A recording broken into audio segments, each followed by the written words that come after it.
صفحہ نمبر 225، سیرت النبی جلد اول۔ سبجیکٹ ہے ہمارا سن 3 ہجری، غزوہ احد۔ وَلَا تَهِنُوا وَلَا تَحْزَنُوا وَأَنْتُمُ الْأَعْلَوْنَ إِن كُنتُم مُؤْمِنِينَ۔ اردو زبان میں سرور عالم صلی اللہ علیہ وسلم کی سیرت پر جامع ترین کتاب سیرت النبی صلی اللہ علیہ وآلہ وسلم، علامہ شبلی نعمانی رحمۃ اللہ، علامہ سید سلیمان ندوی رحمۃ اللہ۔ بسم اللہ الرحمن الرحیم۔ الحمد للہ رب العالمین والصلاة والسلام علی رسولہ محمد وعلی آلہ واصحابہ اجمعین۔ غزوہ احد کا یہ دوسرا ویلاگ ہے۔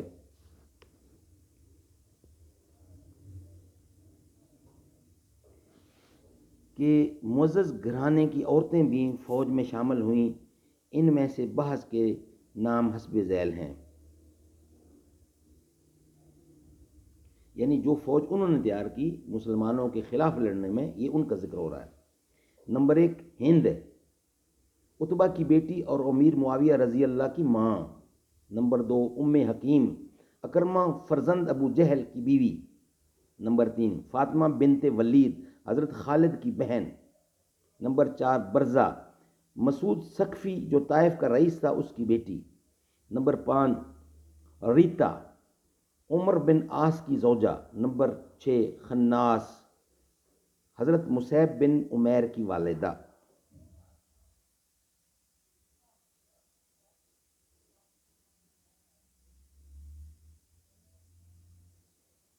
یہ جو فوج تیار کی ان میں جو لوگ تھے یہ ان کا ذکر ہے۔ حضرت حمزہ رضی اللہ نے ہند کے باپ عتبہ کو بدر میں قتل کیا تھا۔ جبیر بن مطعم کا چچا بھی حضرت حمزہ کے ہاتھ سے مارا گیا تھا۔ اسی بنا پر ہند نے وحشی کو، جو جبیر کا غلام اور حربہ اندازی میں کمال رکھتا تھا، حضرت حمزہ رضی اللہ کے قتل پر آمادہ کیا، اور یہ اقرار ہوا کہ اس کارگزاری کے صلہ میں وہ آزاد کر دیا جائے گا۔ حضرت عباس رضی اللہ رسول اللہ صلی اللہ علیہ وسلم کے چچا، وہ اسلام لا چکے تھے لیکن اب تک مکہ ہی میں مقیم تھے۔ انہوں نے تمام حالات لکھ کر ایک تیز رو قاصد کے ہاتھ رسول اللہ صلی اللہ علیہ وسلم کے پاس بھیجے اور قاصد کو تاکید کی کہ 3 رات دن میں مدینہ پہنچ جائے۔ حضرت صلی اللہ علیہ وسلم کو یہ خبریں پہنچیں تو آپ نے 5ویں شوال سن 2 ہجری کو 2 خبر رساں جن کے نام انس اور مونس تھے خبر لانے کے لیے بھیجے۔ انہوں نے آ کر اطلاع دی کہ قریش کا لشکر مدینہ کے قریب آ گیا ہے اور مدینہ کی چراگاہ عریض کو ان کے گھوڑوں نے صاف کر دیا۔ آپ نے حباب رضی اللہ بن منظر کو بھیجا کہ فوج کی تعداد کی خبر لائیں۔ انہوں نے آ کر صحیح تخمینہ سے اطلاع دی، کیونکہ شہر پر حملے کا اندیشہ تھا۔ ہر طرف پہرے بٹھا دیے گئے تھے۔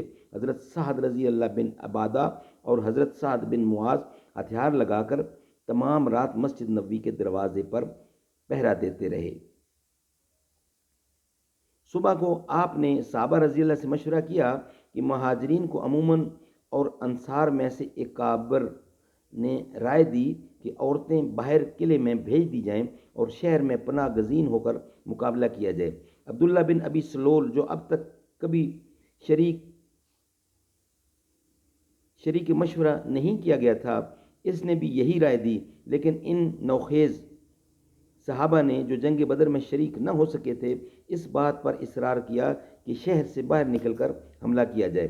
حضرت صلی اللہ علیہ وسلم گھر میں تشریف لے گئے اور زرہ پہن کر باہر تشریف لائے۔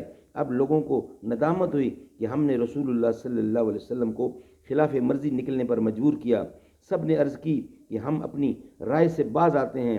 ارشاد ہوا کہ پیغمبر کو زیبا نہیں کہ ہتھیار پہن کر اتار دے۔